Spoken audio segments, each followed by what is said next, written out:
विराटनगर में अज्ञातवास के अंतिम वर्ष में जब पांडवों की पहचान खुली, तब कौरवों और पांडवों का युद्ध हुआ।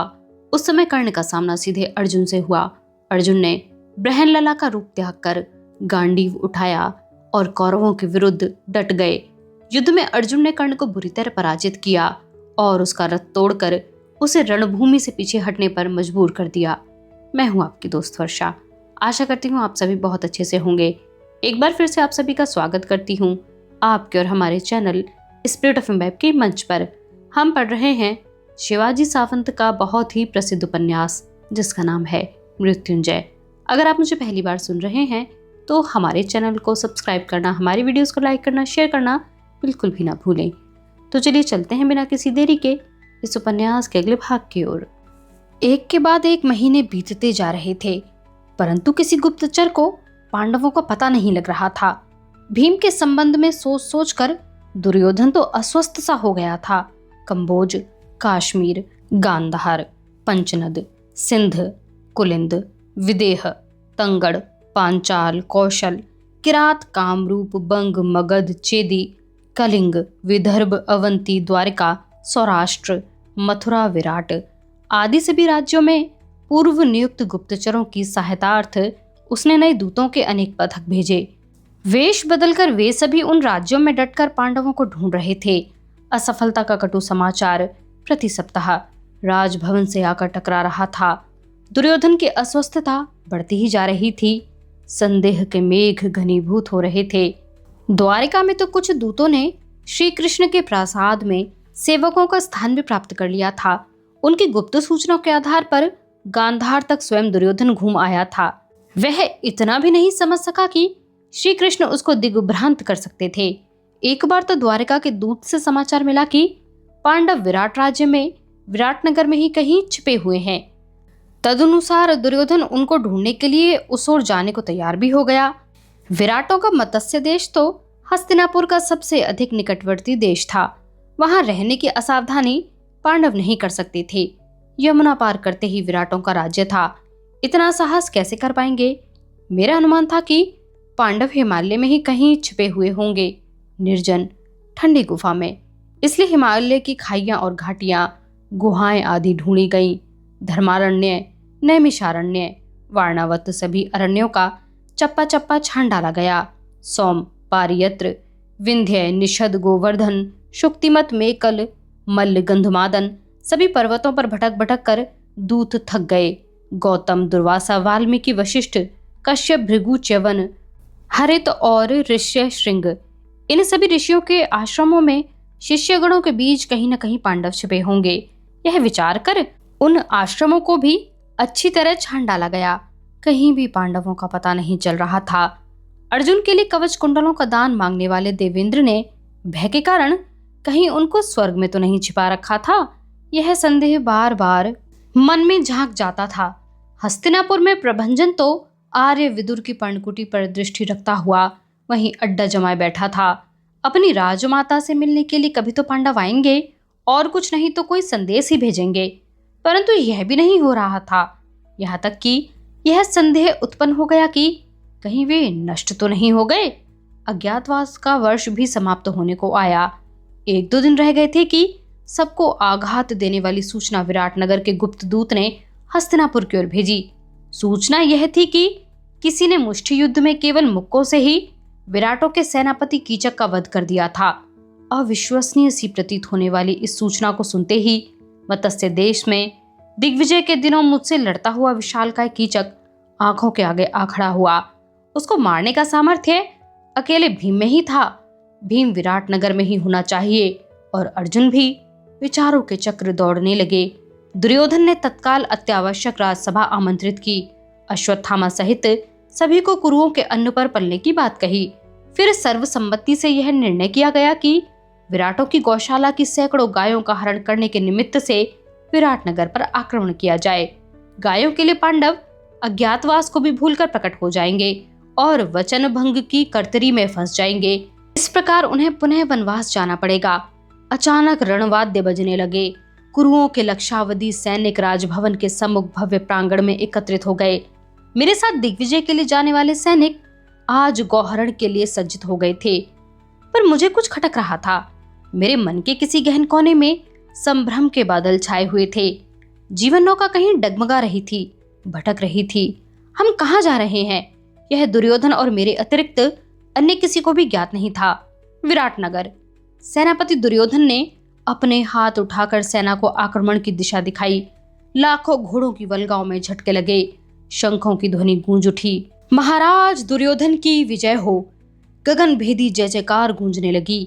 ये आवाजें कितनी ऊंची गई हैं, यह अनुमान लगाने के लिए मैंने सिर ऊंचा उठाया। राजभवन के शुभ्र सौध पर एक शुभ्र केशांकित वृद्ध चिंतित खड़े हुए मुझको दिखाई दिए। पितामह भीष्म हनु पर हाथ रखे खड़े थे, आकाश के कभी द्रवित न होने वाले खोखलेपन की ओर देखते हुए। कुरुओं की राजसभा में अपने शब्दों का स्थान 2 कौड़ी के बराबर भी नहीं रह गया है, यह सोचते हुए अश्वत्थामा मामा, दुशासन, शोण और मैं, हम सभी एक एक सेना पथक के अग्रभाग में जाकर विराटनगर की ओर द्रुत गति से चल पड़े। सबके आगे खड्ग उठाए हुए दुर्योधन था। पितामह का वृद्ध नेतृत्व अब किसी को भी स्वीकार नहीं था। शाल वृक्ष जैसा दुर्योधन ही उसके उपयुक्त था। विराट असावधान थे। उन्होंने स्वप्न में भी नहीं सोचा था कि उन पर आक्रमण होगा। वे अपने दैनिक कृत्यों में लगे हुए थे। सुअवसर पाकर दुशासन की अश्वसाध सेना बाणों की तरह विराटों की गौशाला की ओर घुस गई। सहस्त्रों गायों के कंठ बंद कचाकच तोड़ दिए गए। घोड़ों के खुरों की टापों से भयभीत सहस्त्रों गायें रंभाती हुई, सींग पर सींग टकराती हुई गौशाला के घेरे को तोड़कर बाहर निकल पड़ी। दुशासन के सैनिकों ने जिस ओर हांका उस ओर भागी। श्वेत, श्याम, मटमैली, लाल अनेक वर्णों की पुष्ट स्तनी उन सहस्त्र गायों को चारों ओर से घेर कर दुशासन की सेना विराटों की सीमा से बाहर निकली। उनके खुरों के नीचे कछार के कछार उद्ध्वस्त होने लगे। अपना गोधन हरण किया जा रहा है, यह देखकर विराटों ने घबराकर अपनी सेना इकट्ठी कर ली थी। शंख, आनक, नगाड़ों की ध्वनि गरजने लगी। हमारा पीछा करते हुए विराट पीछे पीछे दौड़ने लगे। एक कछार में एक विशाल शमी वृक्ष पीछे छोड़कर हम विराट और हस्तिनापुर की सीमा प्रदर्शित करने वाले यमुना के तीर पर आए। यमुना पार करते ही हस्तिनापुर था। केवल एक नदी ही बीच में थी। जैसे एकाएक पूर्वाई वर्षा से आकाश परिपूर्ण हो जाता है, वैसे ही सैकड़ों बाण हमारी सेना के पीछे से तेजी से आकर चित्ररथ पक्षियों की तरह यमुना के किनारे पर अचूक उतरने लगे। उन बाणों ने क्षण भर में ही समस्त किनारे को घेरने वाला सुदृढ़ घेरा तैयार कर लिया। उस घेरे को देखकर दौड़ती हुई गायें ठिठक गईं और मुंह मोड़कर पुनः विपरीत दिशा में विराटों के नगर की ओर दौड़ने लगीं। हमारे सभी सेना प्रमुख उनको रोकने के लिए उनके पीछे पीछे भागे। सामने विराटों की सेना खड़ी थी। अग्रभाग में नीलवर्ण का एक सारथी खड़ा था। वह सारथी था या सेनापति, यही समझ में नहीं आता था। वह निरंतर अविरत बाण फेंक रहा था। मैंने उसको ध्यान से देखा, वह अर्जुन ही था। 13 वर्ष बाद मेरे सामने आकर खड़ा होने वाला मेरा शत्रु अर्जुन, मेरे जीवन सरिता को स्थान स्थान पर निरुद्ध करने वाला, मेरे सुदामन की किशोर देह को चीरने वाला, नील कमलों की माला अपने कंठ में डालकर गर्व से मत्त होने वाला। अर्जुन ठहर जा। धनुष उठाकर आवेश से मैं उसकी ओर दौड़ा। बाएं हाथ की ओर से शोण और दाईं ओर से अश्वत्थामा मुझे संरक्षण देते हुए आगे बढ़े। बाण से बाण टकराए। दिन में चिंगारियों के तारे चमकने लगे। एक घड़ी बीत गई। दोनों सेनाओं के बीच युद्ध के कोलाहल से बिदकी हुई गायें इधर उधर बिखर कर समीपस्थ अरण्य में आश्रय लेने चली गईं। युद्ध का निर्णय नहीं हो पा रहा था। सूर्यदेव अब भी तप रहे थे। एकाएक हमारे सभी सैनिकों की दिशा में मूर्छा लाने वाला मादक सुगंधित पवन बहने लगा। जैसे ही वह सैनिकों की नाक में गया, वे खड़े धड़ाधड़ नीचे गिरने लगे। वह अर्जुन द्वारा छोड़े गए सम्मोहास्त्र का परिणाम था। सम्मोहास्त्र मूर्छित करने वाली मादक वायु उत्पन्न करने वाला अस्त्र। लकड़ी की नलिकाओं में महुए के फूलों का चूर्ण ठसाठस भरकर अर्जुन उनकी वर्षा कर रहा था। उस पर किस अस्त्र की योजना करनी चाहिए, मैं यह स्मरण करने लगा। मेरे आसपास का दृश्य भी जैसे चक्कर खा रहा था। हाथ से धनुष छूटकर गिर पड़ा। रथनीड़ पर मस्तक टकराता हुआ मैं भी धड़ाम से नीचे गिर पड़ा। चेतना नष्ट हो गई। जब जागृत हुआ तब सामने सर्वप्रथम अश्वत्थामा दिखाई दिया। वह मेरे मुख पर पानी का छिड़काव कर रहा था। तत्क्षण उठकर मैंने चारों ओर दृष्टि डाली। जैसे किसी बंजर स्थान पर इतस्त पाषाण पड़े हुए हों, वैसे ही सहस्त्रों कुरु सैनिक निश्चेष्ट पड़े हुए थे। सबके अंगों पर जो विविध वर्णी उत्तरीय थे, उनको कोई हर ले गया था। मेरी देह पर भी मेरा नीला उत्तरीय नहीं था। दलदल में फंसे हुए हाथी की तरह वीर दुर्योधन विराटों की सीमा में कछार पर औंधा पड़ा हुआ था। अश्वत्थामा सबके मुखों पर सिर स्त्राण में भरे हुए पानी का छिड़काव कर उनको जागृत करने का प्रयत्न कर रहा था। अपमान की, अपयश की, मार्गच्युत जीवन की प्रतीति से मेरा हृदय तिल तिल कर टूटने लगा। अश्वत्थामा ने मुझे जागृत न किया होता तो मूर्छितावस्था की संज्ञाहीन नीरवता में मैं उसी तरह पड़ा रहता तो अच्छा होता। अपयश से मूर्छा अच्छी, वहां चेतना के कटु अंकुश नहीं होते। अकस्मात हाथ का जल से भरा सिर स्त्राण फेंक कर अश्वत्थामा हृदय विदारक स्वर में चिल्लाया। पूंछ कटे हुए शार्दूल जैसी आर्त चित्कार थी वह। कर्ण दौड़ो! क्या हो गया? मुझे आभास हुआ जैसे किसी ने भय का खड्ग कंठ पर फेर दिया हो। समय समय पर आत्मा के अमरत्व का तत्व ज्ञान मुझे बताने वाला वह प्रज्ञावंत गुरुपुत्र अश्वत्थामा इस प्रकार क्यों चीखा? शरीर का नश्वरत्व बखान करने वाला वह बुद्धिमान व्याकुल क्यों हो उठा? मध्यस्थ सैनिकों की मूर्छित देहों पर छटपट छलांगे लगाता हुआ मैं उसके पास पहुंचा। सामने का दृश्य देखकर मुझे ऐसा लगने लगा जैसे मेरे शरीर के रक्त का कण कण ठंडा होता जा रहा हो। सम्मोहास्त्र के बिना ही मूर्छा आने लगी। धरती का विशाल पटल बाण के फल जैसा शूद्र लगने लगा। मेरे प्राण प्रिय बंधु का वसु भैया कहने वाला मुख कमल अर्जुन ने धड़ से अलग कर धूल में फेंक दिया था। जीवन के सुखों दुखों का वह मेरा एकमात्र साथी निर्जीव हो गया था। अपने भैया के अन्यायपूर्वक लिए गए कवच कुंडलों के धन को पुनः प्राप्त करने के लिए वह स्वर्ग का द्वार खटखटा रहा था। अब वसु भैया का रथ कौन हाँकेगा? मुझे छोड़कर कहाँ जा रहे हो? कहकर रथ के पीछे हाथ उठाकर अब कौन दौड़ेगा? भाभी भाभी कहकर वृषाली के पीछे पीछे अबोध बालक की तरह अब नित्य कौन चक्कर काटेगा? गंगा पर भूले हुए मेरे उत्तरीय को चिलचिलाती धूप में जाकर अब कौन लाएगा? दान की वस्तुएं विहसते मुख से कौन मेरे हाथ में देगा? कवच कुंडलों का दान मत दो, यह कहकर कौन मेरे चरणों पर धड़ाधड़ सिर पटकेगा? राधा माता की वाम कुक्षी में अब कौन विलगेगा? अपूपों का आग्रह कर कौन मेरे साथ भोजन करेगा? मेघमाला और मीनाक्षी को वसुदादा के प्रेम की प्रतीति अब कौन कराएगा? भैया, तुम्हारे कुंडल निस्तेज हो गए हैं। इस प्रकार आकुल होकर मुझे कौन सावधान करेगा? क्षण भर पहले घोड़े पर आरूढ़ होकर खड्ग घुमाने वाला मेरा शोण खुरों के नीचे की धूल में पड़ा हुआ था। चमचमाता प्रकाश था, फिर भी मुझे अंधकार सा लगने लगा।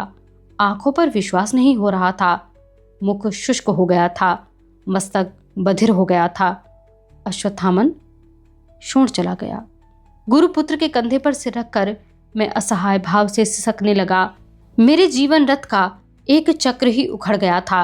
अब घिसटते रगड़ते जाना था, बस जीने के लिए ही जीना था। भैया, तुम जाओगे क्या? गरुड़ पक्षी की तरह ऊंचे और ऊंचे? यह कहने वाले शोण, आज तुम ही कहाँ ऊंचे चले गए हो, कभी दिखाई न देने के लिए? कर्ण, शांत हो। गुरुपुत्र अपनी आंखें पोंछता हुआ मुझे सांत्वना देने का व्यर्थ प्रयत्न करने लगा। इसी नगर में दिग्विजय के अवसर पर शोण का सिर स्त्राण नीचे गिरा था, एक हाथी के पैर के नीचे आकर कुचल गया था। इस स्मृति से मुझे ऐसा प्रतीत होने लगा मानो हृदय के टुकड़े टुकड़े हुए जा रहे हों। उसका गोल गौरवर्णी सिर पककर गिरे हुए कोकम के फल की तरह धूल में पड़ा हुआ था। निष्प्राण धड़ लकड़ी के कुंदे की तरह धूल में सना हुआ था। मैंने झुककर अचानक उसका मस्तक उठा लिया। मेरी आंखों से आंसुओं की झड़ी लग गई। आवेग से उसके विशाल कपाल का अवग्रहण कर मैं नितांत आकुल होकर बोला, शोण, एक ही बार मुझे वसु भैया कहकर पुकार ले।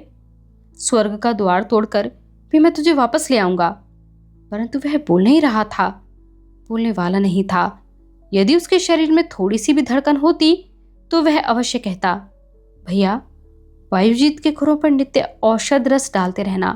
तुम्हारा वह दिव्य मुकुट भूषणागार में सुरक्षित है। राधा माता को संभालना। वृषाली भाभी को मेरा अंतिम प्रेमपूर्ण प्रणाम कहना। बचपन में गंगा माता के किनारे मैंने जो सीपियां इकट्ठी की थी वे मीनाक्षी के पुत्र को दे देना, और अन्य किसी को भी सारथी के रूप में अपने रथ पर नियुक्त मत करना। मैं तुम्हारी सेवा करने आऊंगा। वसु भैया प्रणाम। परंतु परंतु ऐसी कोई बात नहीं हुई थी, होने वाली भी नहीं थी। जीवन भर सुख दुख की बातें करने वाले हम दोनों भाई उसके अंतिम प्रयाण के अवसर पर एक दूसरे से मिल भी नहीं सके थे। अब वृषाली को कौन सा देवर दूंगा मैं? राधा माता के अश्रु सांत्वना के किस वस्त्र से पहुंचूंगा मैं? मेघमाला के भाल पर लगे हुए कुमकुम तिलक को पहुंचने के लिए धैर्य कहां से लाऊंगा? कुरुओं का दिग्विजयी राजध्वज किसके हाथ में दूंगा? जीवन के सुख दुखों की बातें किससे करूंगा?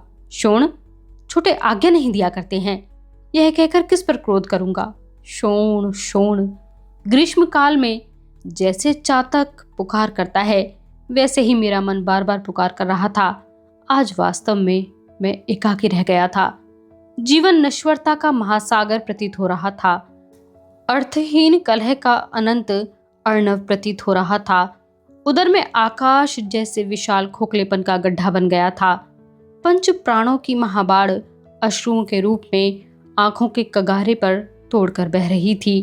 कवच कुंडल का दान करते समय या महेंद्र पर जंघा खोखली होते समय इतना रक्त भी मेरे शरीर से नहीं निकला था। उसके आधे खुले हुए नेत्र मैंने तर्जनी से सदा के लिए बंद कर दिए। मेरी यही इच्छा हुई कि मेरे अशुभ अभद्र असमर्थ शरीर को वह न देखे। ऊपर से सुंदर दिखाई देने वाला यह क्रूर जगत पुनः उसके दृष्टि पथ में भी न आए, इसलिए मैंने उसके नेत्र बंद किए। जाओ शोण, निसंकोच जाओ। इस कर्ण की ओर से संसार ने तो मुंह फेर ही लिया, आज तुमने भी मुंह फेर लिया। फिर भी निसंकोच जाओ। मन ही मन यह कहते हुए उसके कटे हुए मस्तक को ज्यों का त्यों धड़ से जोड़कर रख दिया।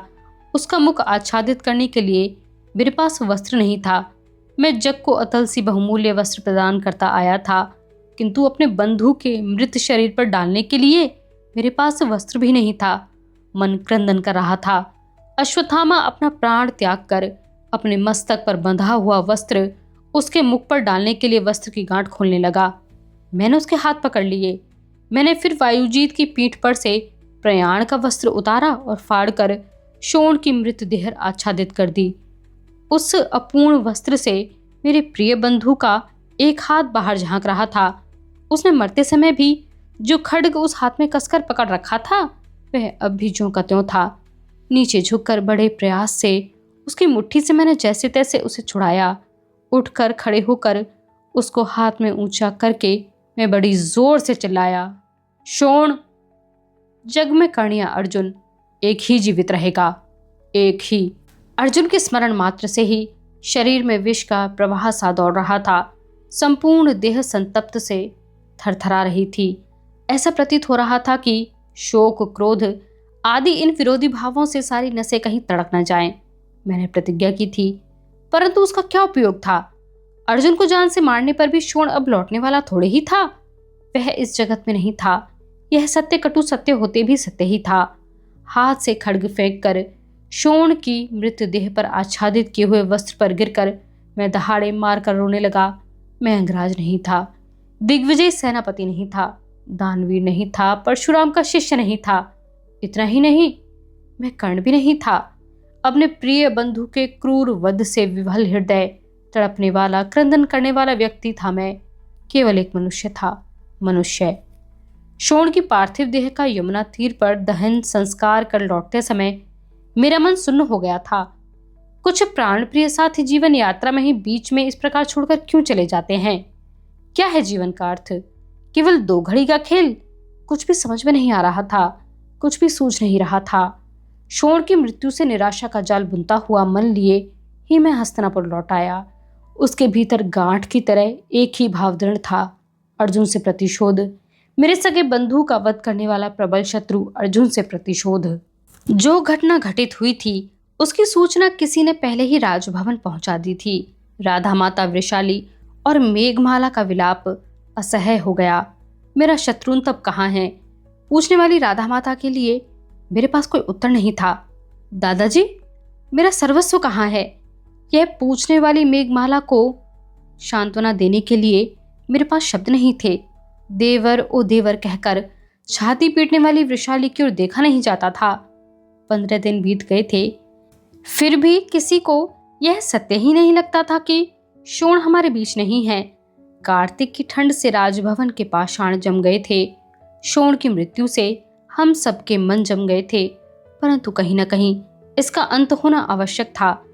पर मन हिम का थोड़े ही होता है जो उष्ण अश्रुओं से पिघल जाए, वह कठोर पाषाण का होता है। दुख का जितना चिंतन किया जाए वह उतना ही अधिक बढ़ता जाता है। केवल एक ही उपाय उस पर प्रभावशाली होता है और वह है विस्मृति। विस्मृति प्रकृति द्वारा प्रदत्त सर्वश्रेष्ठ उपहार है। यदि वह न होती तो विविध स्मृतियों के कारण मनुष्य पागल हो जाए। मन को संयत कर मैंने स्वयं को संभाला। मुझे जीना था। शोण के कंठनाल को छिन्न करने वाले अर्जुन के गले में धनुष अटकाना था। संपूर्ण जीवन भावनाओं की उथल पुथल देखने में और अनुभव करने में ही बीत गया था। अब एक ही भाव शेष रह गया था, प्रतिशोध का, बदले का।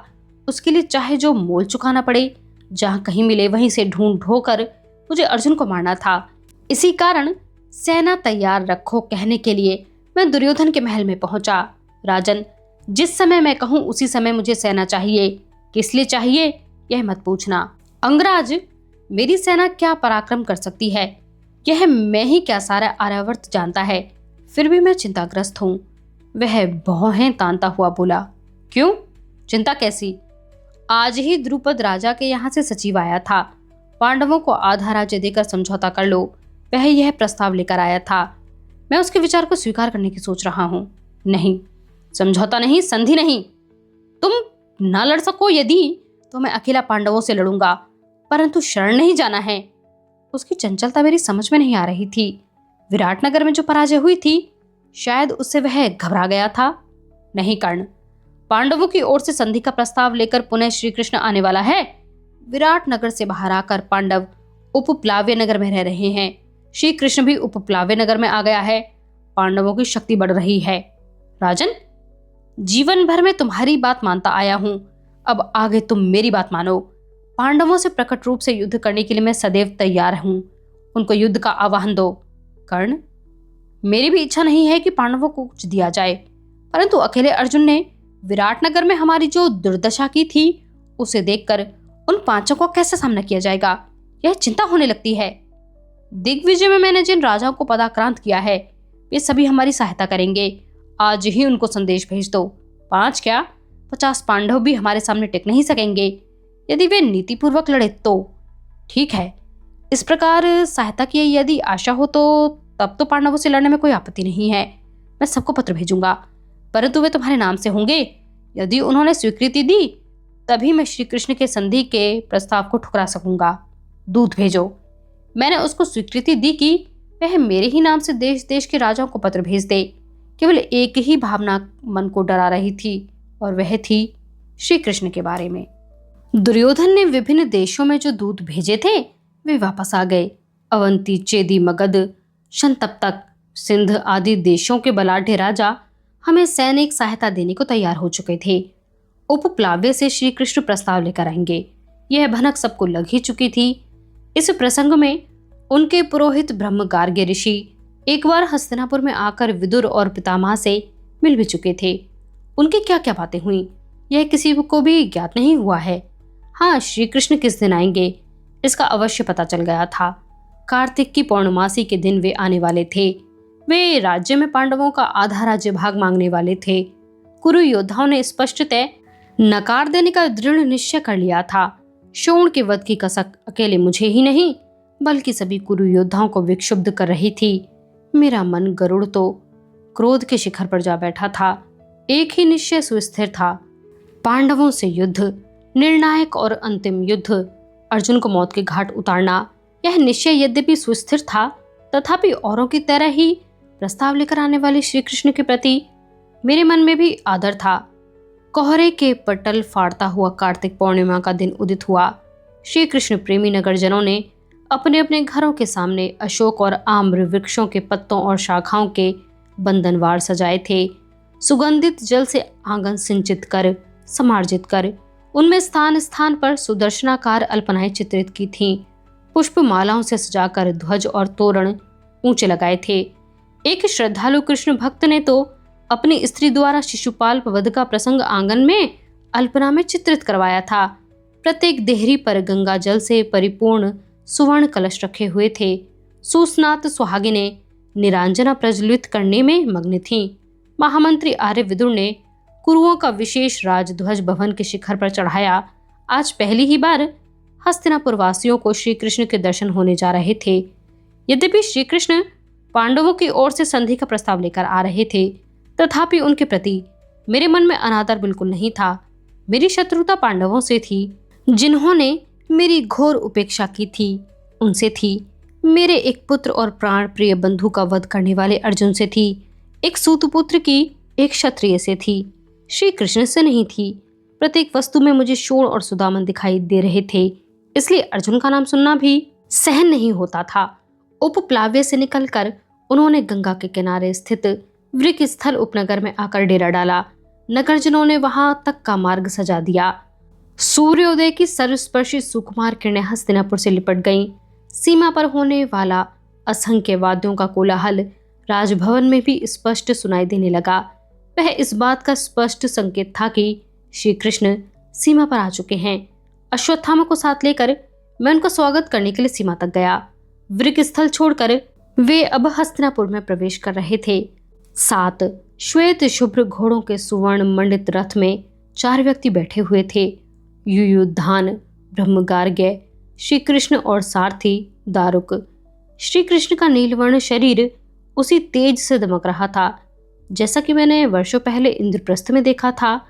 उनको देखते समय अपने शरीर पर सदैव की भांति कवच नहीं है, यह जानकर मन विषुण हो गया।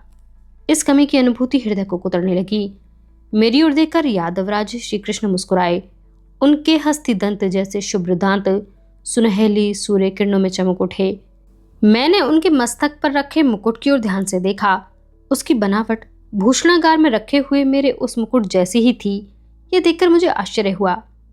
प्रणाम यादवराज, उत्तरी संभालते हुए मैंने उनको वंदन किया।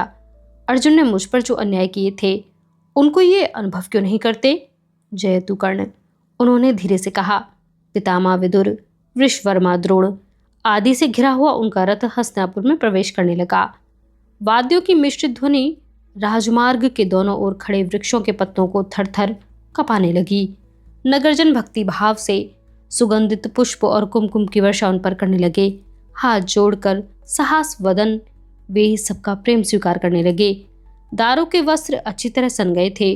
श्री कृष्ण को ले जाने वाले रथ को वह अच्छी तरह हाँक नहीं पा रहा था, क्योंकि एक तो घोड़ों की आंखों में कुमकुम भर गया था और दूसरे सैकड़ों नगरजन उनके खुरों पर श्री कृष्ण के सामने धड़ाधड़ लोट लगा रहे थे। अर्ध घटिका की अवधि में उनका रथ कुछ हाथ ही आगे बढ़ सका। घोड़ों के खुरों पर सुहागनों ने जो जलकुंभ उड़ेले थे उनसे उन्हीं के द्वारा बड़े परिश्रम से चित्रित की गई अल्पनाएं धुलने लगी। सूर्यदेव माथे पर चढ़ने लगे। यादवराज भगवान श्री कृष्ण शोण का हृदय विदारक अंत भूलकर विक्षिप्त हुए से नगरजन गरज रहे थे। जयतु जयतु। किसी के भी जय जयकारों से पहले हस्तिनापुर इतना गूंजा न होगा जितना कि आज गूंज रहा था। श्वेत वर्ण के घोड़े कुमकुम के कारण रक्तवर्णी दिखाई देने लगे। श्री कृष्ण के पीतांबर पर कुमकुम की इतनी परत चढ़ गई थी कि वह पीतांबर पीतवर्ण का है, यह स्वयं वे भी नहीं बता सकते थे। समस्त राजमार्ग पर पुष्पों के ढेर लगे हुए थे। शांत चित्त से उस राजयात्रा में वायुजीत पर आरूढ़ होकर जाते समय मुझे क्षण भर को आभास हुआ कि मैं स्वर्ग के साम्राज्य में ही हूँ, परंतु उस चैतन्य भरे हर्षोन्माद में दुर्योधन कहीं दिखाई नहीं दे रहा था। दोपहर की चिलचिलाती धूप में श्री कृष्ण का पुष्पों से आच्छादित तथा कुमकुम से सना हुआ राजरथ हस्तिनापुर के पुरातन राजभवन के महाद्वार पर आ खड़ा हुआ। संपूर्ण शरीर पर से कुमकुम झटकते हुए, उत्तरी संवारते हुए वे शांतिपूर्वक रथ से नीचे उतरे। अन्य स्त्रियों के साथ वृषाली ने भी उनकी पंचारती उतारी। कुमकुम का एक तिलक कांपते हाथ से उसने उनके विशाल भाल पर लगाया। उसके जीवन में श्री कृष्ण को देखने का यह पहला ही अवसर था। राजभवन के शिखर पर त्रिकोणी भव्य राजध्वज की ओर देखते हुए उन्होंने महाद्वार की देहरी लांघी। किसी ने कहा, आज राजभवन पवित्र हो गया। राजन, मैं इतरत्र कहीं भी जाना नहीं चाहता, सीधे सभागृह में चलो। स्वागतार्थ खड़े हुए महाराज धृतराष्ट्र की निम्नलित आद्र पलकों की ओर देखते हुए मृदु स्वर में उन्होंने कहा, चलिए यादवराज। आवास की दिशा में सिर हिलाते हुए महाराज ने अपनी अनुभूति प्रदर्शित की। सभी कुरु योद्धाओं के साथ वे राजसभा की ओर चल दिए। राजभवन की सीढ़ियां चढ़ते हुए वे ठीक 105वीं सीढ़ी पर ठहर गए। अब केवल एक ही सीढ़ी बची थी। मेरे कानों के कटे हुए निम्न भाग की ओर देखकर हंसते हुए उन्होंने 106वीं और अंतिम सीढ़ी पर पैर रखा। उन सीढ़ियों के संबंध में मेरे मन में अब कोई औत्सुक्य नहीं रहा था। यदि संभव होता तो उन सभी को ढहाकर उनमें से मैं शोण की समाधि बना देता। राज्यसभा गृह में प्रवेश करते ही श्री कृष्ण ने उस पुरातन राज सिंहासन को सिर झुकाकर प्रणाम किया। ढालकर बनाई गई कुरुओं के मानचिन्ह सूर्यदेव की सुवर्ण प्रतिमा की ओर देखते हुए ही वे अमात्य वृषवर्मा द्वारा दिखाए गए आसन पर शांतिपूर्वक विराजमान हो गए। सबने अपने अपने आसन ग्रहण कर लिए। महाराज धृतराष्ट्र और महारानी गांधारी देवी राज सिंहासन पर आसीन हो गए। यह अत्यंत महत्वपूर्ण और शायद अंतिम राजसभा थी। श्री कृष्ण के दर्शनों के लिए आतुर योद्धाओं से सभागृह खचाखच भर गया था। अपने आसन पर बैठकर मैं अपने पैरों की ओर देखने लगा। वे संकुचित क्यों होते गए थे? इस रहस्य को जीवन की इस सुदीर्घ दौड़ में मैं कभी सुलझा नहीं पाया था। अमात्य वृषवर्मा ने सभा का प्रयोजन बताकर कुरुओं की ओर से रस भरी वाणी में श्री कृष्ण का स्वागत किया। नीचे बैठते हुए वे बोले, अब यादवराज भगवान श्री कृष्ण अपने आगमन का प्रयोजन स्वयं ही बताएंगे। सभी गुरु शांतिपूर्वक उस पर विचार करें। समय महत्वपूर्ण है, परिस्थिति विकट है। उत्तरी संवारते हुए श्री कृष्ण आसन से उठे। उनके उत्तरी की सलवटों में संचित कुमकुम उनके उठने से नीचे पावड़े पर गिर पड़ा। तीव्र भेदक स्वर में वे बोलने लगे। उनके दीर्घ होठ फड़कने लगे। भेदक नेत्र सभागृह पर मंडलाकृति घूमने लगे। कर्ण, भीष्म, राजा धृतराष्ट्र, द्रोण, कृप, विदुर, अश्वत्थामा, शकुनी, जयद्रथ, दुशासन और दुर्योधन, यहाँ उपस्थित कुरु योद्धाओं, मैं यादवराज के रूप में नगर में नहीं आया हूँ, ना मैं पांडवों के ममेरे भाई के रूप में आया हूँ, श्री कृष्ण के रूप में भी नहीं आया हूँ। एक न्याय पक्ष के पक्षधर के रूप में इस पुरातन राज सिंहासन के पास आज न्याय मांगने आया हूँ, क्योंकि इस राज सिंहासन की ख्याति न्यायदान के लिए ही अखिल आर्यावर्त में प्रकाशमान रही है। सूर्य प्रतिमा को मानचिन्ह मानने वाले कुरुओं, क्या आप लोग पांडवों को न्याय दोगे? मैं संधि का प्रस्ताव लेकर नहीं, वरन सत्य का वज्रपट लेकर आया हूँ। पांडवों की सहनशीलता की सत्व परीक्षा आपने आज तक मर्यादा की सीमा से भी आगे तक की है। राजमाता कुंती देवी सहित पांडवों को लाक्षागृह में दग्ध करने का युद्ध शास्त्र आपको किसने सिखाया? यह बात युवराज दुर्योधन क्या मुझे बता सकेंगे? पितृ छत्र रहित पांडवों को खांडव वन का कटीली लताओं और वृक्षों से भरा हुआ तथा वन्य पशुओं द्वारा अपनी गर्जनाओं से प्रकंपित लोक विलक्षण साम्राज्य देने वाले शकुनी मामा, क्या आपने अपने राज्य गांधार देश की राजनगरी छोड़कर दंडकारण्य चले जाएंगे और वहां नई नगरी बसाकर दिखा सकेंगे? अपना द्वारिका का राज्य दांव पर लगाकर मैं आज द्युत खेलने बैठूं तो गांधार देश दांव पर लगाकर मेरे साथ क्या वे आज द्युत खेलेंगे? अपनी पत्नी को दांव पर लगाकर यदि उसको हार जाएं, उसे इस सभागृह में सबके सामने खींच कर लाने की सम्मति मुझे देंगे? 13 वर्ष की यातना में वनवास पर्यंत नंगे पैर रहेंगे क्या? विराट नगर से गौहरण करने के लिए सभी कुरु योद्धा इस नगर से बाहर चल पड़े थे। उसी प्रकार मथुरा द्वारिका के सभी यादव योद्धा और पांडव बिना किसी पूर्व सूचना के यदि इस नगर में घुस आएं, तो क्या आप सहन कर लेंगे? आप में से प्रत्येक के हृदय में एक शुद्ध शाश्वत भावना भी है। उसको साक्षी बनाकर बताइए कि आज तक पांडवों को आपने कौन सा न्याय दिया है? न्याय कहते किसे हैं? यह बात आज आप जानते भी हैं क्या? फिर भी आपको और पांडवों को मैं एक ही मानता हूँ। इसीलिए आज भूतकाल के कटु सत्यों को भस्मसात करके मैं कहता हूँ कि हे राजा धृतराष्ट्र, पांडवों को उनका आधा राज्य देकर भावी विध्वंस के विराट वड़वानल को बुझा दीजिए। बोलिए, इस न्यायदान के लिए क्या आप तैयार हैं? कशाघात जैसे उनके शब्दाघातों से सर्वत्र भीतिदायक शांति ही शांति फैल गई। उत्तर देने के लिए महाराज उठ नहीं रहे थे। कोई भी हिलडुल नहीं रहा था। कहो, कोई तो कहो, आपका अंतिम निर्णय क्या है? उन्होंने पुनः सभागृह पर दृष्टि घुमाते हुए सबको लक्ष्य कर कहा। स्वर की तीव्रता और अधिक बढ़ गई थी। मैं कहता हूं, तेरे वक्तव्य से ठंडे पड़े हुए कुरु योद्धाओं का अंतिम निर्णय मैं तुझे आज स्पष्ट शब्दों में बताई देता हूं। पांडवों को आधा राज्य नहीं मिलेगा। दुर्योधन तपाक से उठकर भौहें तानता हुआ अपनी छोटी छोटी परंतु पुष्ट उंगलियों को हिलाता हुआ बोला, क्यों? उनका इस राज्य से कोई संबंध ही नहीं है। वे महाराज पांडु के पुत्र हों तब भी नहीं। राज्य का विभाजन कल उसके शत और परसों सहस्त्रों टुकड़े कर देगा। राज्य को पांडवों ने एक श्रीफल समझ लिया है क्या, जिसे 10 आश्रमवासी मिलकर बांट लें? आधा राज्य नहीं देते तो ना सही, परंतु खांडव वन में इंद्रप्रस्थ का उनका राज्य, जिसे उन्होंने बसाया समृद्ध किया, वह राज्य ही उनको लौटा दोगे क्या? जो न्याय है, सत्य है, उसे दुराग्रह द्वारा अमान्य मत करो। नहीं, उस राज्य को वे युद्ध में गवा चुके हैं, वह तो उनको कभी वापस नहीं मिलेगा। दुर्योधन ऐसे बोल रहा था जैसे गदा के प्रहार कर रहा हो। स्फुलिंग आपस में टकरा रहे थे। वड़वाग्नि को आमंत्रण दे रहे थे। आश्रयास्त्र सहारे के रूप में इस विशाल हस्तिनापुर राज्य के कम से कम 5 ग्राम ही तुम उन 5 बंधुओं को दान देने को तैयार हो क्या? हाथों की 5 उंगलियां एकत्रित कर श्री कृष्ण ने 5 का अंक प्रदर्शित किया। सभी सभासद योद्धाओं के हृदय द्रवित हो उठे। कानाफूसी शुरू हो गई। उसको बढ़ने न देकर दुर्योधन तुरंत ही बोल उठा, नहीं नहीं नहीं, त्रिबार नहीं, त्रिकाल नहीं, 5 ग्राम तो क्या, बिना युद्ध किए इस राज्य का सुई के अग्रभाग पर थरथराते हुए धूल के कण बराबर भी कोई भाग पांडव को नहीं मिलेगा। यही नहीं, केवल यह उतर लेकर लौटने वाले, तुम्हारे पैरों से चिपट जाने वाले धूली कण भी पांडवों के हाथ में न पड़े, इसलिए मैं उनको भी झड़वा लेता। परंतु भगवान कहे जाने वाले छली और ढोंगी श्री कृष्ण, मैं नहीं चाहता कि इस निमित्त भी मेरे सेवकों के हाथ तुम्हारे अमंगल पैरों का स्पर्श करें। जाओ, अपने संधि के प्रस्ताव के चित्रों को पीतांबर में लपेटकर तुम इस हस्तिनापुर की सीमा से बाहर चले जाओ, नहीं तो दुर्योधन। श्री कृष्ण के होठ थरथराने लगे, नेत्र आरक्त हो गए। समस्त सभागृह क्षण भर पहले हुए उनके स्वागत समारोह को भूलकर हाहाकार कर उठा। बहुत से ऐसे उठकर खड़े हो गए मानो बिजली का झटका लग गया हो। मेरे कान सुन्न हो गए, आंखें बंद हो गईं।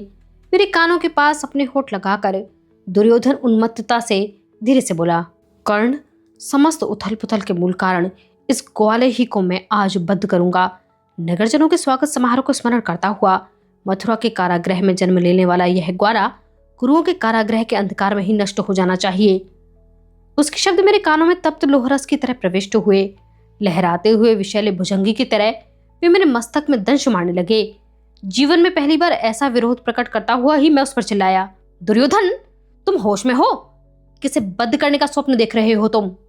कर्ण, उससे कहो कि उसके राज्य में जितनी श्रृंखलाएं हो सब मंगवा ले, और सामर्थ्य हो तो मुझे बद्ध कर ले।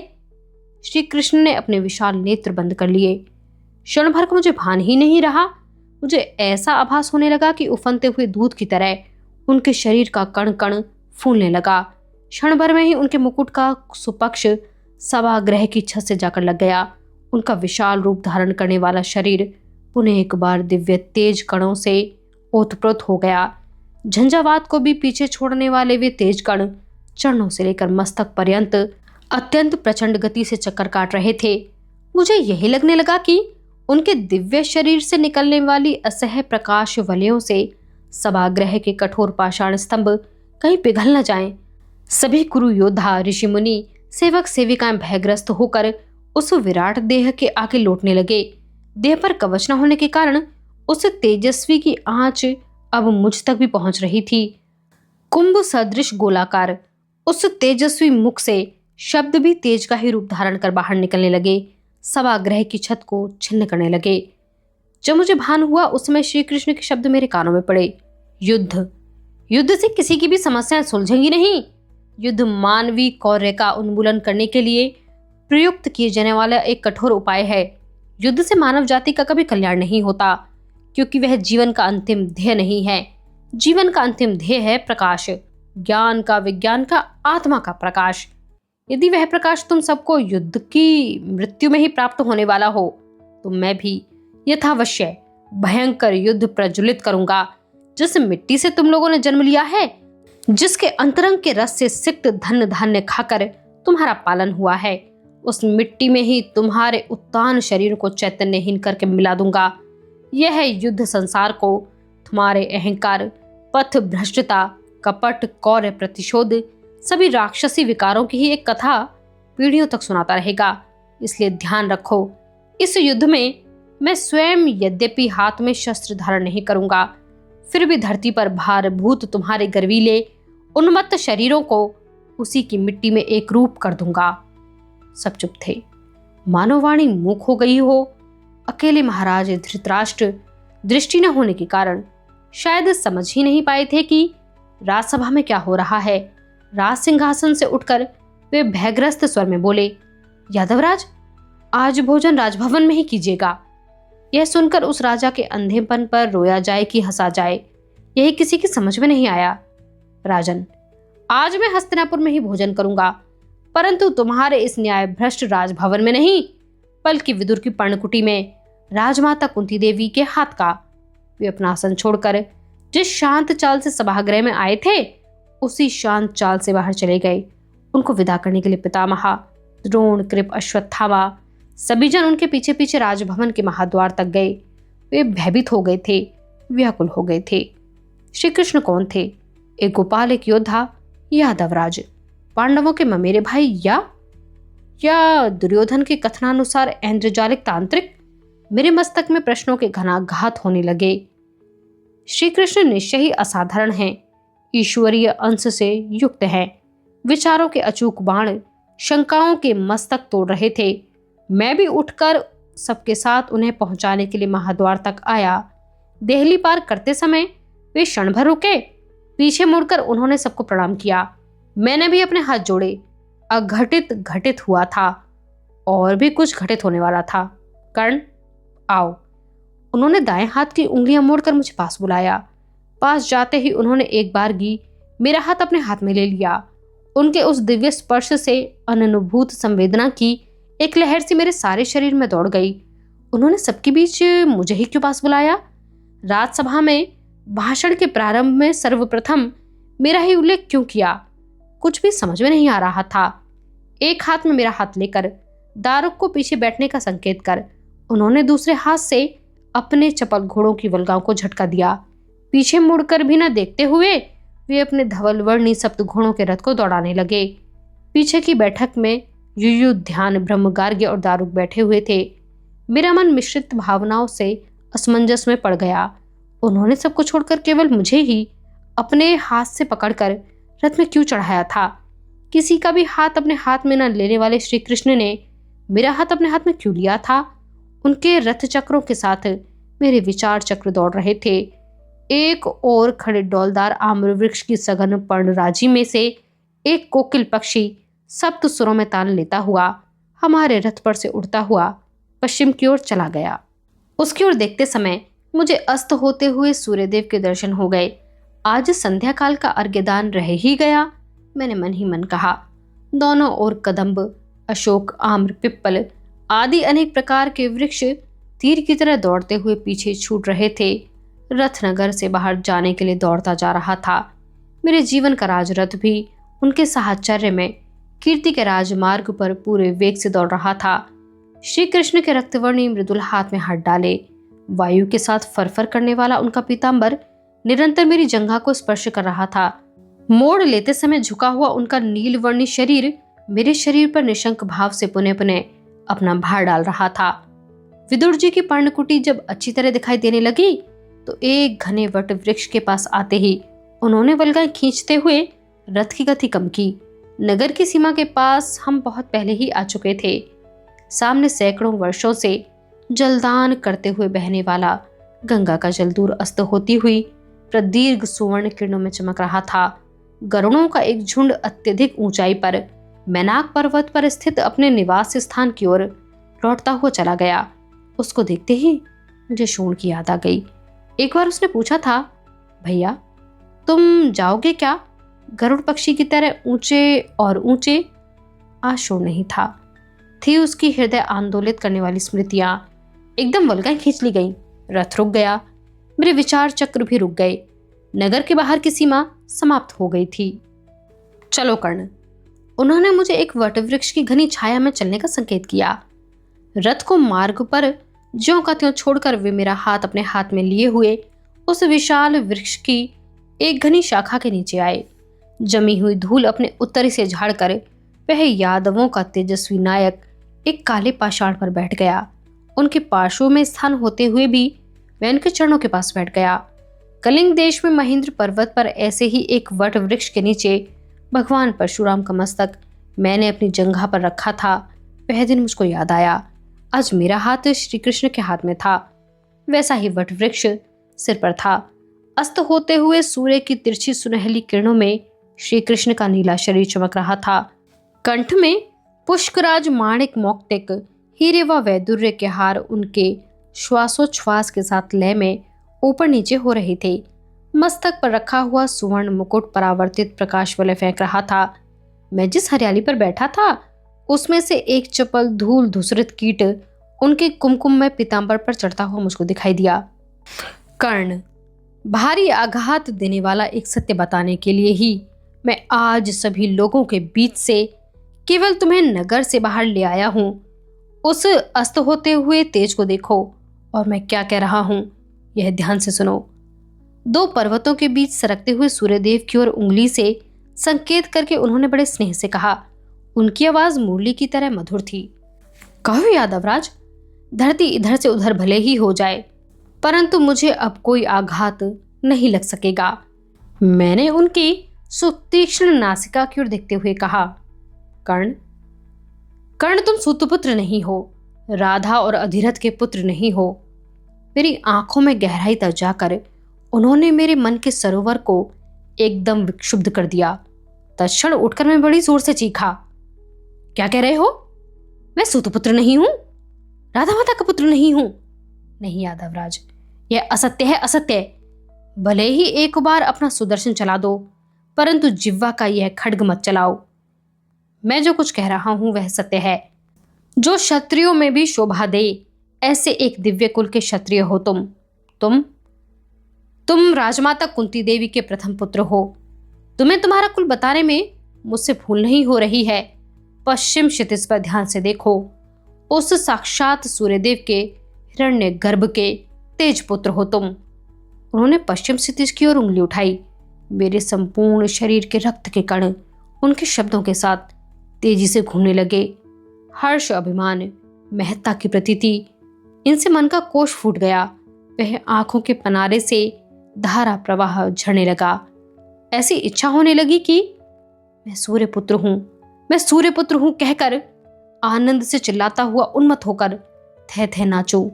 इच्छा हो रही थी कि मेरे जीवन के राज वस्त्र को सामाजिक रूढ़ियों की, स्वार्थ की, अहम मान्यता की धूलों में वर्षों तक निर्दय होकर कुचलने वाले लोगों से गरज कर कह दूं कि मैं सूर्यपुत्र हूं, सूर्यपुत्र, तेज का पुत्र हूं ही नहीं हूं, शूद्र नहीं हूं।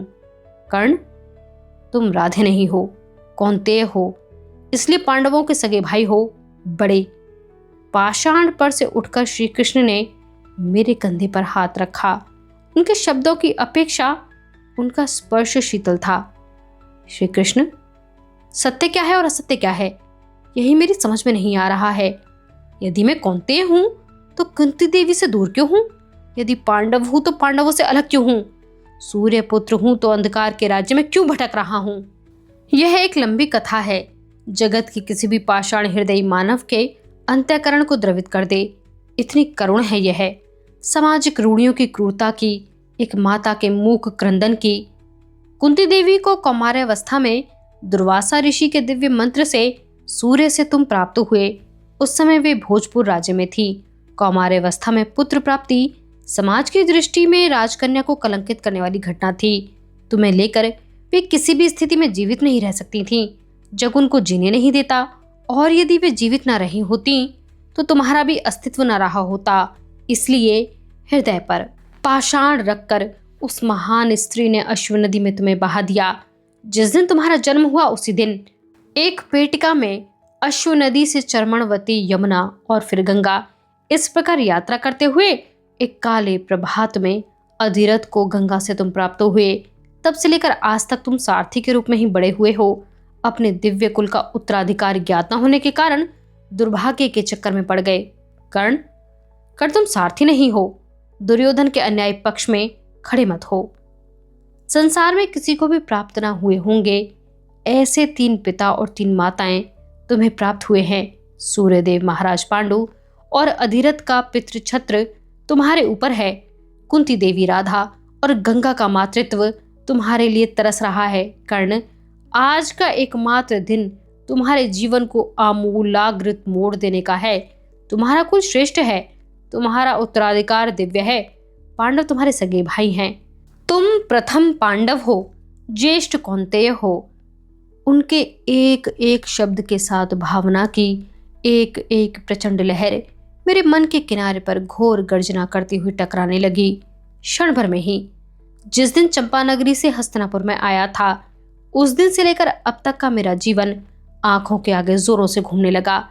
जैसे विराट रूप धारण किए हुए श्री कृष्ण के दाएं हाथ में सुदर्शन, संख्याओं के असंख्य तीक्ष्ण दांते हृदय में कसकने लगे। साक्षात तेज का पुत्र होते हुए भी इस दीर्घ जीवन क्रम में अपमान, वंचना, अवहेलना और उपेक्षा के अतिरिक्त मैंने और क्या अनुभव किया था? मैं कहां से कहां आ गया था? जीवन का क्या अर्थ है? किसी के अपराध का हृदय विदारक इतना महान दंड किसी और को मिले, यही जीवन है क्या? साक्षात सूर्यपुत्र होते हुए भी मेरा जीवन नियति के कितने क्रूर थपेड़े खाता हुआ आया था। कहीं ऐसा तो नहीं था कि जिस अग्नि गर्भ से मैंने जन्म लिया था, उस अग्नि का मुझे कभी विस्मरण न हो। इसलिए नियति ने जीवन की यह आग मुक्त हस्त से मेरे सुवर्ण मस्तक पर उंडेल दी गई थी। सूतपुत्र नहीं सूर्यपुत्र, राधेय नहीं कौन्तेय, 101वां कुरु नहीं प्रथम पांडव। मैं स्वयं ही यह अच्छी तरह नहीं समझ पा रहा था कि मैं कौन हूं, कहां से आया हूं, कहां जाऊंगा। श्री कृष्ण कह रहे थे, इसीलिए इस बात को मैं सत्य मान सकता था, नहीं तो। कर्ण, अज्ञानवश तुम आज तक कौरवों के लिए सतत जर्जरित होते रहे हो, व्यर्थ जर्जरित होते थे। पांडवों का विरोध करते आए हो, सगे भाइयों से द्वेष करते आए हो। अब सत्य जानकर भी क्या तुम वैसे ही रहोगे? ध्यान रखो, विकास और वृद्धि ही जीवन के लक्षण हैं।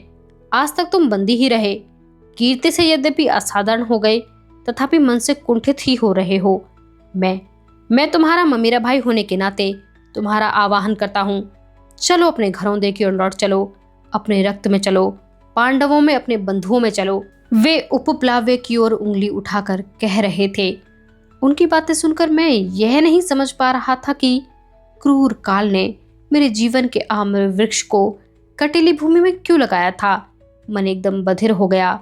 इन संकट की घड़ी में विश्वासघात करके क्या कुरुओं को छोड़ दूं?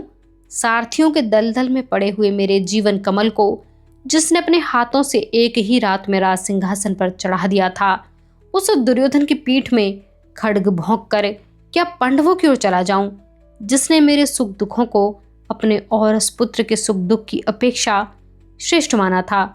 उस राधा माता को ठुकरा कर कुंती देवी से जाकर लिपट जाऊं? नहीं, मैं कौन्तेय नहीं, मैं राधेय ही हूं। नहीं, मैं सूर्यपुत्र नहीं, मैं सूतपुत्र ही हूं।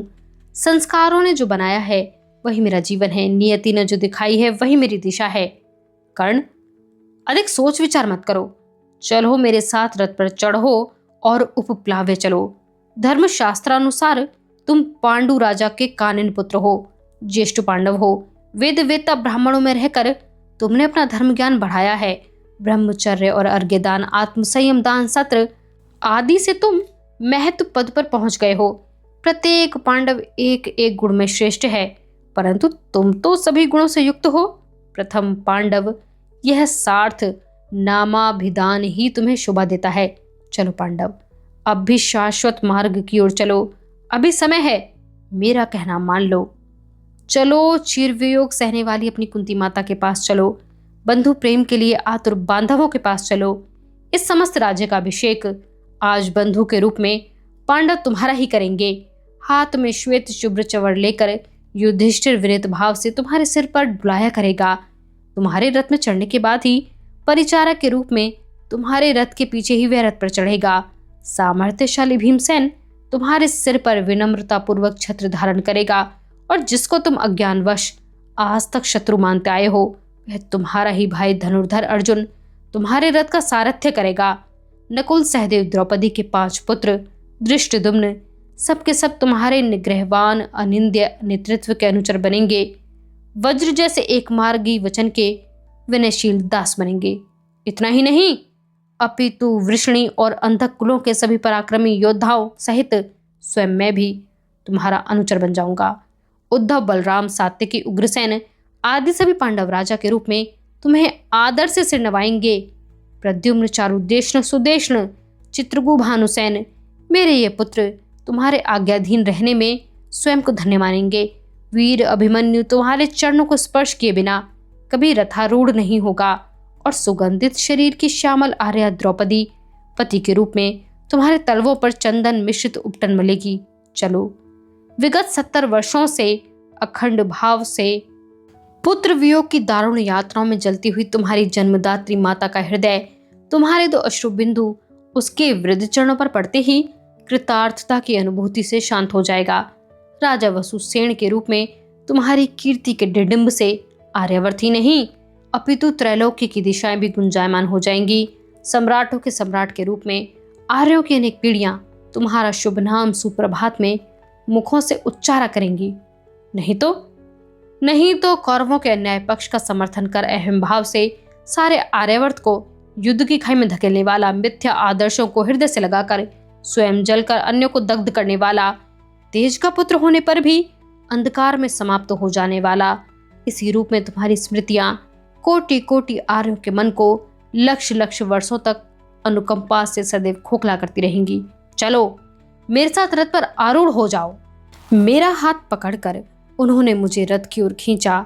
निग्रह पूर्वक धरती में पैर गड़ाकर मैं बोला, नहीं मधुसूदन, किसकी स्मृतियां कैसी रहेंगी इससे मेरा कुछ भी संबंध नहीं। केवल आज की यह स्मृति मैं जीवन भर नहीं भूलूंगा। घनश्याम, मेरा हाथ तुम्हारे मृदुलतम हाथ में है। मैं सूर्य पुत्र हूं, इस प्रतीति से वह प्रकंपित हो रहा है। जीवन की धन्यता का अन्य कोई भी अर्थ मुझे मान्य नहीं। तुम ही बताओ, सूर्य का पुत्र और ज्येष्ठ कौन्तेय होकर भी मैं उस दिव्य कुल के अनुरूप आचरण करूं या पथभ्रष्ट हो जाऊं? सूर्य की किरण क्या कभी वक्र गई है? एक बार जो पकड़ ली वही दिशा, वही दल, वही पक्ष, राज्य, संपत्ति, कीर्ति, प्रेम के बंधन, कोई भी पाश सूर्य किरणों को बद्ध नहीं कर सकता। तुम राज्य दोगे तो उसे भी मैं दुर्योधन के ही चरणों पर डालूंगा। पांडव मेरे अनुचर हो जाएंगे तो उनको सेवक के रूप में राजा दुर्योधन के सभागृह में खड़ा करूंगा।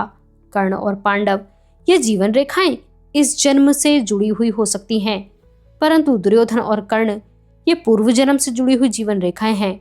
कहो गोपालों ने क्या एक ही डाल पर खिले हुए सभी पुष्प तुम्हारे चरणों पर अर्पित किए हैं, जिसके निश्चल स्नेह के बल पर मैंने वर्षों तक अखंड भाव से समुद्र वलयांकित राज्य सुख का आज तक अमृत भोग किया है। उस दुर्योधन को विश्वासघात के गहरे गर्त में धकेल कर स्वार्थ और प्रेम के वशीभूत होकर पांडवों का पक्ष कैसे स्वीकार करूं? क्या यह सूर्यपुत्र को शोभा देगा, जिस वृषाली ने सारथी कन्या होकर भी जीवन भर भाव गंधित सहयोग मुझे दिया है, मेरा साथ निभाया है, जैसा कि द्रौपदी भी कभी नहीं निभा सकती थी। उस अपनी पत्नी को केवल द्रौपदी के सुगंधित सौंदर्य के लिए ठुकरा दूं? क्या यह कौन्तेय के लिए कीर्तिप्रद होगा, जिसने मेरा मलमूत्र साफ करते समय भी वसु वसु कहकर प्रेम से पुत्र के रूप में मेरे मस्तक का आग्रहण किया है? उस राधा माता को भ्रांत चित्र माता कुंती के लिए दूर धकेल दूं, जिन्होंने केवल जन्म का दान देकर बिना नार काटे ही मुझे अश्व नदी की गरजती धारा में बहा दिया? नहीं माधव, यह संभव नहीं। साक्षात मृत्यु की मुक्त वर्षा मेरे मस्तक पर हो तो मैं उसे सहन कर लूंगा, परंतु स्वत्व का ऐसा घोर मरण मैं कभी स्वीकार नहीं करूंगा। आज इस अवसर पर एक विचित्र योगायोग पर मुझे अवश्य आश्चर्य हो रहा है। तुमने एक क्षत्रिय कुल में जन्म लिया और दुर्भाग्य से गोकुल की गौशाला में बड़े हुए। माता यशोदा ने तुम्हारा पालन किया। मैंने भी एक दिव्य कुल में जन्म लिया और दुर्भाग्य से चंपानगरी की अश्वशाला में बड़ा हुआ। राधा माता ने मेरा पालन किया। कर्तव्य के रूप में तुमको अपने मामा कंस पर मुष्टि प्रहार करना पड़ा था। मुझे भी कर्तव्य के रूप में कल भाइयों पर प्रहार करना पड़ेगा। परंतु परंतु परंतु क्या कर्ण? कहो, स्पष्ट कहो। वे मेरी आंखों में फिर गहराई तक झांकते हुए बोले, ऋषिकेश, तुमने माता यशोदा का त्याग किया है, पर मैं राधा माता का त्याग नहीं करूंगा। तुम गोकुल के गोपालों को भूल गए हो, मैं चंपानगरी के सारथियों को कभी नहीं भूलूंगा। आर्यवर्त को युद्ध की खाई में धकेलने वाला, स्वयं जलकर अन्यों को दग्ध करने वाला, तेज का पुत्र होकर भी अंधकार में समाप्त हो जाने वाला, इन कटु स्मृतियों से आर्यों के कोटि कोटि मन लक्ष लक्ष वर्षों तक मेरे लिए कभी नहीं कसकते रहेंगे। हाँ, वे कसकते रहेंगे तुम्हारे लिए। मेरे लिए किस न्याय पक्ष की संधि का प्रस्ताव लेकर आए हो तुम? 12 वर्ष का वनवास और 1 वर्ष का अज्ञातवास पांडवों ने भोगा। इस बात को व्याकुल होकर कहने वाले श्री कृष्ण, इसके लिए उन्होंने द्युत खेला था। इससे तो तुम इनकार नहीं करते हो ना? परंतु बिना किसी द्युत के खेले ही मैंने जीवन भर जो घोर घृणा में अज्ञातवास सहन किया है, क्या उसके लिए भी तुम्हारे न्यायप्रिय मन में कहीं तीव्र वेदनाएं कसकती हैं? यदि वे हुई होती तो तुमने मुझसे पांडवों की ओर आने का आग्रह कभी न किया होता। घनश्याम, एक राजनीतिज्ञ के रूप में आकर भी तुम मुझे आज भावना में आवाहन कर रहे हो। केशव, कटु होते हुए भी यह सत्य है। स्पष्ट रूप से कह रहा हूं, इसलिए उदार हृदय से मुझे क्षमा कर दो। तुम महान हो, दिव्य हो। मेरे अंतःकरण में तुम्हारे प्रति शब्दातीत नितांत प्रेमादर है। इसीलिए जो महायज्ञ तुम प्रज्वलित करने जा रहे हो, उसमें अपनी देह की यह सुवर्ण समीधा मैं निर्भय होकर सहर्ष अर्पण करूंगा। जगत में कभी हुआ नहीं होगा, आगे कभी होगा भी नहीं। ऐसा ही दिव्य महायज्ञ वह होगा। पुरुषोत्तम, पांडवों के और कर्ण के मिलने का समय कब का बीत चुका। जाओ कृष्ण, मैं जानता हूं कि इस महायज्ञ के अध्वर्यु तुम ही हो। होता कपिध्वज अर्जुन है। सैनिक योद्धाओं का तेजस्वी विक्रम ही आज्य है। ब्रह्म, इंद्र, वरुण, अग्नि, पाशुपत आदि अस्त्रों के निक्षेपण के समय योद्धाओं द्वारा उच्चारित महामंत्र ही यज्ञ मंत्र है। अर्जुन का अक्षय बाणों से युक्त गांडीव ही श्रुवा और उसके पुत्र अभिमन्यु वीरों को सावधान करने के लिए जिस सिंहनाद का उच्चारण करेगा, वही इस यज्ञ का साम गायन होगा। गगन भेदी आवाज वाला भीम उद्गाता, धर्मपरायण युधिष्ठिर, ब्रह्मा, नकुल, सहदेव, शामित्र और तुम्हारे यादव कुल के विक्रमी सात्यकी उसमें उप अध्वर्यु होंगे। रणवाद्यों की ध्वनि, गगन मंडप भेदने वाली शंख ध्वनियां तथा वीरों की सिंह गर्जनाएं, ये उस महायज्ञ की पवित्र ऋचाएं होंगी। ध्वजदंड, रथनीड़ और हाथियों के ऊपर की अंबारियां पशु बलि देने के महान यूप होंगे। गदा, खड्ग, बाण, त्रिशूल, तोमर, भाले ये अस्त्र दर्भ होंगे। राजा दुर्योधन ने अपनी कुरु सेना को पत्नी मानकर ही उसके साथ आज इस दिव्य महायज्ञ की दीक्षा ली है।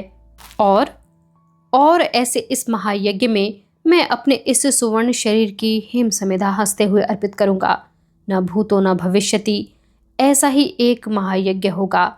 श्याम सुंदर नियति ने मुझे ऐसी परिस्थिति पर ला खड़ा कर दिया है कि मुझे आज तुमसे भी इनकार करना पड़ रहा है। इसलिए मेरा तुम्हारे इस फुफेरे भाई का हृदय अक्षरश तिल तिल करके टूट रहा है। जाओ यादवराज, यदि कर सको तो इस बात के लिए इस अभागे कर्ण को क्षमा कर देना। पांडवों की ओर मेरी जीवन रेखाएं पूर्ण रूप से भिन्न हैं और वे स्पष्ट रूप से एक दूसरे को ग्रस्त करेंगी। केंद्र बिंदु रूपी कुंती माता भी अब उनको कभी जोड़ नहीं पाएंगी। मनमोहन फलों में अमित रस भरा हुआ होता है, भीतर कुछ बीज होते हैं। रस होता है स्वयं नष्ट होकर बीजों को पुष्ट करने के लिए। मैं उस रस जैसा ही हूँ। मेरे आत्मार्पण पर ही पांडवों के बीज अंकुरित हों, फूले फले। यही शायद नियति का उद्देश्य है। जाओ श्री कृष्ण, अश्व नदी के जल की तरह पांडवों से मिलने का समय कब का प्रवाहित हो चुका। अब कर्ण या पांडव, यह भवितव्य अटल है। मृत्यु की प्रकंपित करने वाली निर्दय यवनिका के पार मैं बहुत पहले ही जा चुका हूँ। सूतपुत्र, अंगराज, दानवीर, दिग्विजय, धनुर्धर कर्ण, इनमें से मैं किसी के रूप में भी नहीं लड़ूंगा। मैं लड़ूंगा अंधकार के सघन साम्राज्य का उदर भेद करने वाले प्रखर सूर्य किरण बनकर।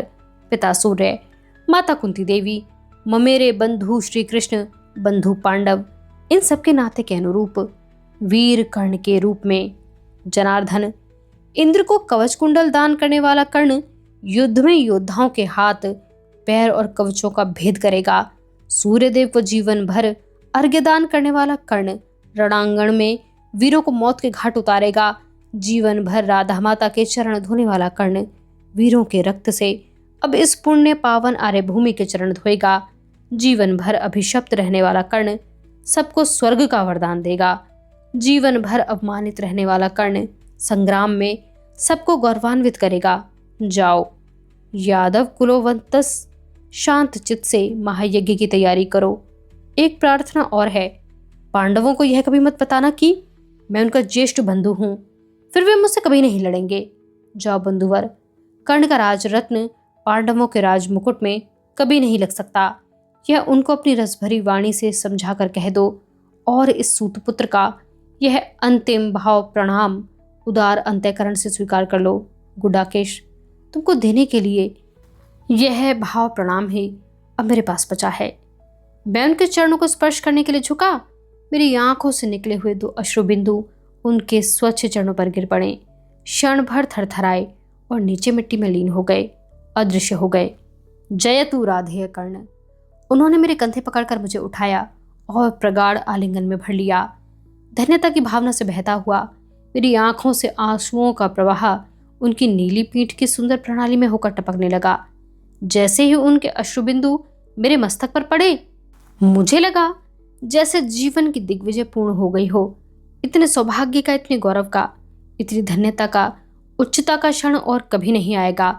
अपने हाथ में से मेरा हाथ हौले से छुड़ाकर पश्चिम क्षितिज पर एक दृष्टि डालकर मंद गति से चलते हुए वे रथारूढ़ हो गए। वल्गाएं हाथ में लेकर रथनीड़ पर खड़े हो गए। अपने शुभ्र घोड़ों पर प्रहार करने के लिए उन्होंने प्रतोद उठाया। उनकी और मेरी यह अंतिम भेंट थी। मन के भंडार में पड़ा हुआ हृदय विदारक अंतिम दुख भी मैं उनके अधीन कर देना चाहता था। सबसे मुक्त हो जाना चाहता था, वायु की तरह, सूर्य किरणों की तरह। माधव, ठहरो। हाथ उठाकर मैंने उनको पुकारा। प्रतोद को ज्यों का त्यों ऊंचा उठाए हुए वे आश्चर्य से मेरी ओर देखने लगे। मैं दौड़कर गया और उनके रथनीड़ पर हाथ रखकर धीरे से उनसे बोला, मैंने तुमसे कभी कुछ नहीं मांगा है, आज मांग रहा हूं। क्या मेरा यह कार्य कर सकोगे? तुम, केवल तुम ही इसके योग्य हो। कहो, कैसा कार्य राधेय? उनकी भौहें ऊंची हो गईं।